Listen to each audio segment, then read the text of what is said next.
प्रेमिका ने प्रेमी के लिए दुबई से आ पहुंची भारत। प्रेमी ने कभी सपने में भी नहीं सोचा होगा कि उसकी प्रेमिका उसके प्यार में इतना कायल हो जाएगी कि वो दुबई से सीधा भारत आ पहुंचेगी। क्योंकि राजकुमार चाहता नहीं था कि उसकी प्रेमिका उसके प्यार में ज़्यादा पागल हो ले। वो भारत आने के बाद अपना फ़ोन नंबर भी बंद कर दिया था। जी हाँ दोस्तों, मेरा नाम दीपू यादव और मैं आपके साथ आज एक और नई कहानी के साथ हाजिर हूँ। आज मैं आपको एक ऐसी सच्ची घटना सुनाने जा रहा हूँ जो उत्तर प्रदेश के बस्ती ज़िले की है, जहाँ के रहने वाले एक राजकुमार लगभग 3 वर्ष पहले दुबई जाते हैं। भारत से दुबई जाते हैं वहाँ पर काम करने के लिए।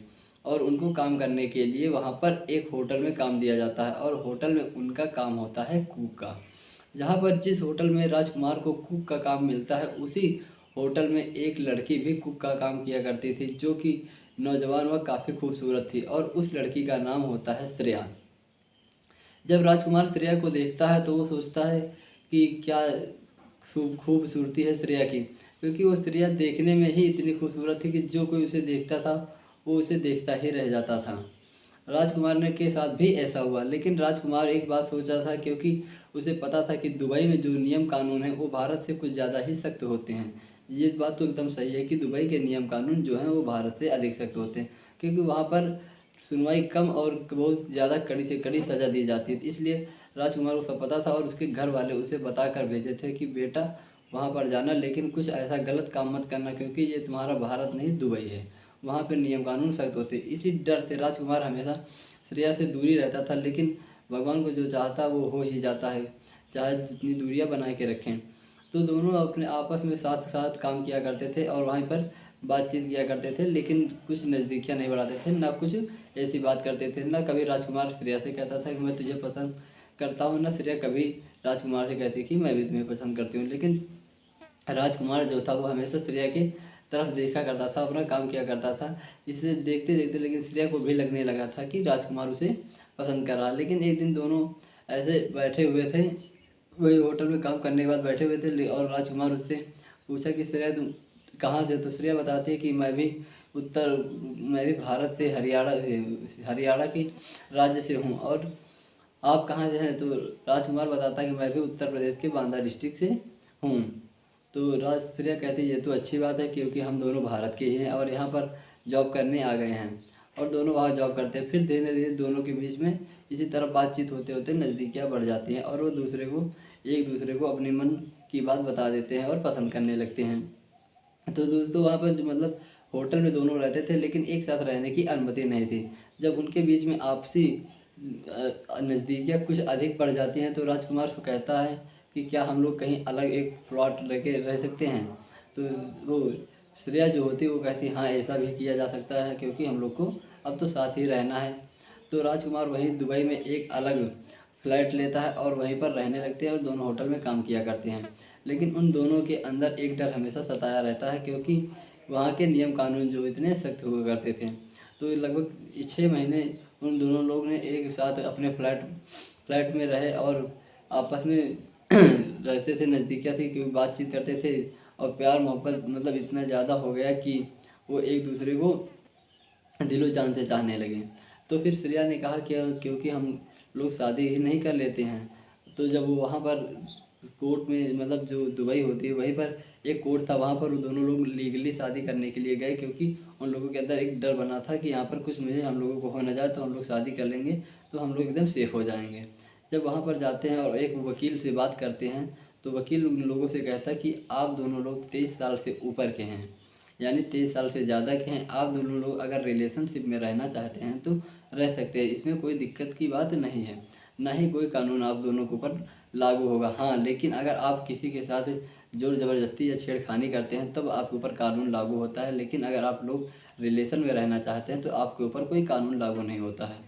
इतना सुनकर राजकुमार और श्रेया दोनों बहुत ही खुश हो जाते हैं, क्योंकि वो लोग तो चाहते ही थे कि हम लोग रिलेशनशिप में रहें और ऐसी कोई दिक्कत ना हो जिसमें हम लोगों को कुछ झेलना पड़ जाए।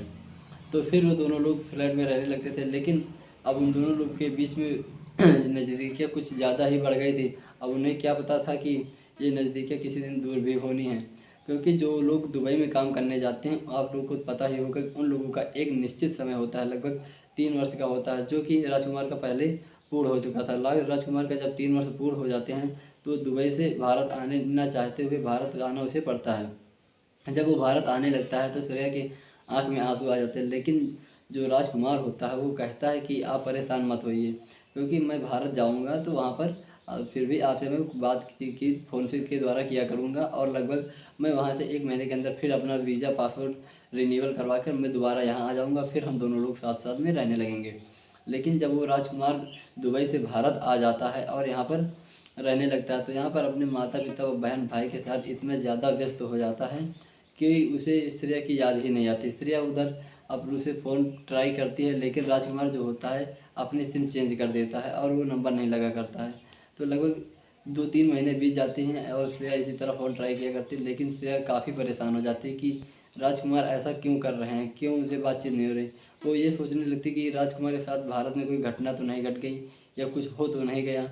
यही सोचकर वो काफ़ी ज़्यादा परेशान होने लगती है और उसका मन दुबई में भी काम करने में नहीं लगता है। और फिर उसके भी जो वीज़ा पासपोर्ट का टाइम था वो भी पूर्ण होने वाला ही था। तो श्रेया की वही बड़ी बहन भी वहाँ पर दुबई में ही रहा करती थी, तो वो अपनी बड़ी बहन को लेकर के दुबई से सीधा भारत आती है और भारत में सीधे लखनऊ एयरपोर्ट पर उतरती है और यहाँ पर एक दिन एक होटल लेकर रहती है और वहीं पर ठहरती है और राजकुमार के गांव का पता ढूंढती है, क्योंकि उसे पता था। तो यहाँ पर लोगों से पूछती है कि मुझे किस बस से या किस ट्रेन से जाना है, क्योंकि मैं राजकुमार के घर पहुँच जाऊँ। तो जब लोग उसे बता देते हैं तो अगले दिन बस पकड़ती है और सीधा राजकुमार के घर पहुँच जाती है। जब राजकुमार के घर पहुँचती है तो देखती है कि राजकुमार घर पर नहीं होता है और उसके घर के अदर मेंबर घर पर होते हैं। तो उसके घरवाले से बातचीत करती है और पूछती है कि राजकुमार कहाँ। तो उनके घरवाले कहते हैं कि राजकुमार कहीं गए होंगे, अभी कुछ देर में आ जाएंगे, आप कौन। तो कहते हैं कि आप राजकुमार को बुलाइए, राजकुमार मुझे पहचानते हैं और मैं भी राजकुमार को पहचानती हूँ, क्योंकि हम दोनों लोग दुबई में साथ साथ काम किया करते थे। तो उनके घरवाले कहते हैं ठीक है, अभी आप बैठिए, अभी राजकुमार आ रहे हैं। तो बैठ कर उसके घर पर कुछ देर इंतज़ार करती है। लगभग 2-2.5 घंटे बाद राजकुमार कहीं गए होते हैं और वहाँ बाहर से घर आ जाते हैं। जब राजकुमार घर आते हैं और देखते हैं कि श्रेया उसके घर पर बैठी है तो राजकुमार एकदम अचंभित रह जाते, कहते ये कैसा हो गया, ये यहाँ कैसे आ गई। तो राजकुमार ने सोचा कि कैसे यहाँ पर आ गई। फिर श्रेया जब राजकुमार को देखती तो वो एकदम खुश हो जाती, पूछती कि तुम एकदम ठीक हो ना।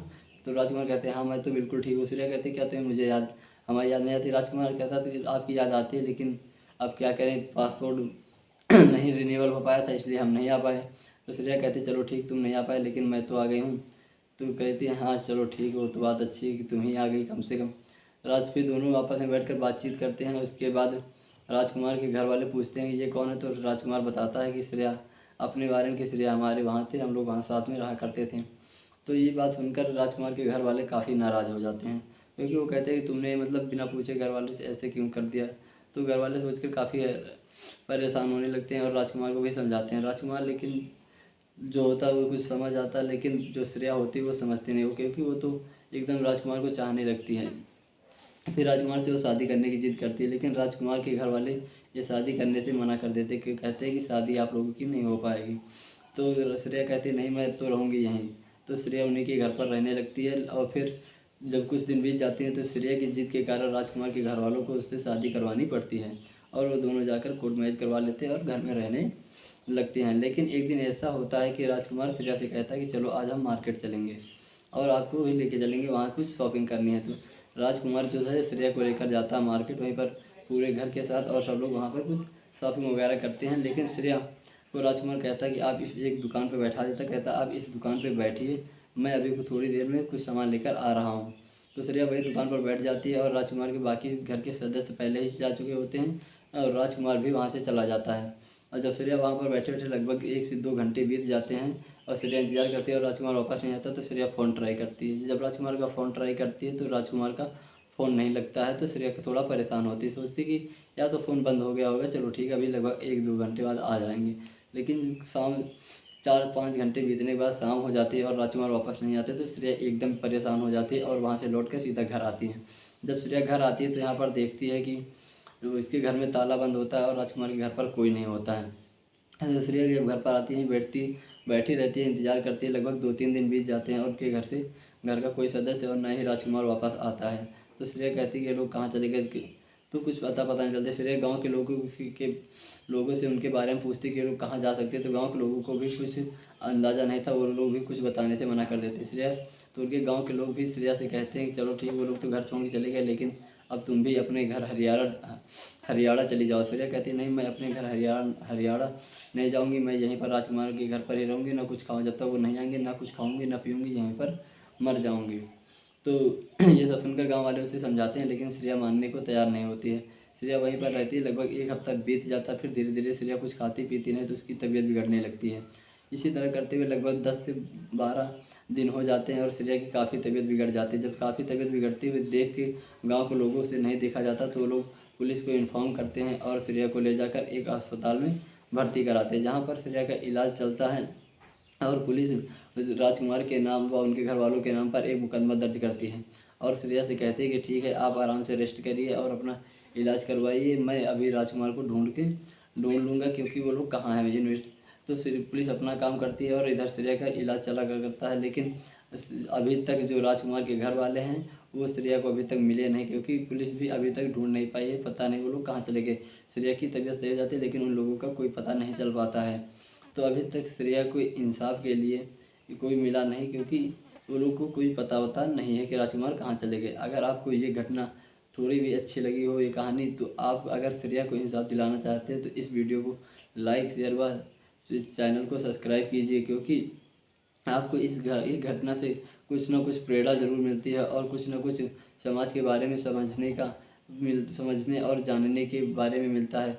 हमारा मकसद ये कहानी सुनाकर किसी को प्रताड़ित करना या कोई अलग करना नहीं है। मेरा मकसद सिर्फ ये है कि मैं एक कहानी के माध्यम से इस समाज में एक नई जागरूकता फैला सकूं, जिससे लोगों को पता चले कि समाज में क्या चल रहा और समाज में हो क्या रहा, इसके बारे में लोग जागरूक हों और आगे कुछ कदम उठाने से पहले एक बार कुछ अपने बारे में सोच विचार लें, क्योंकि आपके एक कदम आपका पूरा फ्यूचर होता है। इसीलिए हम आपको इस कहानी के बारे माध्यम से जागरूक करना चाहते हैं, तब तक जागरूक करना चाहते हैं और आप लोग एकदम सही सलामत रहें। अगर आप चैनल पर आप नए हैं तो चैनल को लाइक शेयर व सब्सक्राइब कर लीजिए। आपके एक लाइक और शेयर से मेरा भी हौसला बढ़ता है। अगर आप चैनल को सब्सक्राइब कर लेते हैं तो मुझे उससे 2 गुनी खुशी मिलती है, क्योंकि एक कहानी लिखने में और उसे समझने में, उसके बाद एक वीडियो बनाने में काफ़ी मेहनत लगती है। तो इसलिए अगर आप लोग थोड़ा सपोर्ट करेंगे तो मेरा भी हौसला बढ़ता रहेगा। अगर आप अभी चैनल पर नए हैं, चैनल को सब्सक्राइब नहीं किए हैं तो चैनल को ज़रूर सब्सक्राइब कर लें। मिलते हैं किसी अगले नेक्स्ट वीडियो में, तब तक के लिए जय हिंद।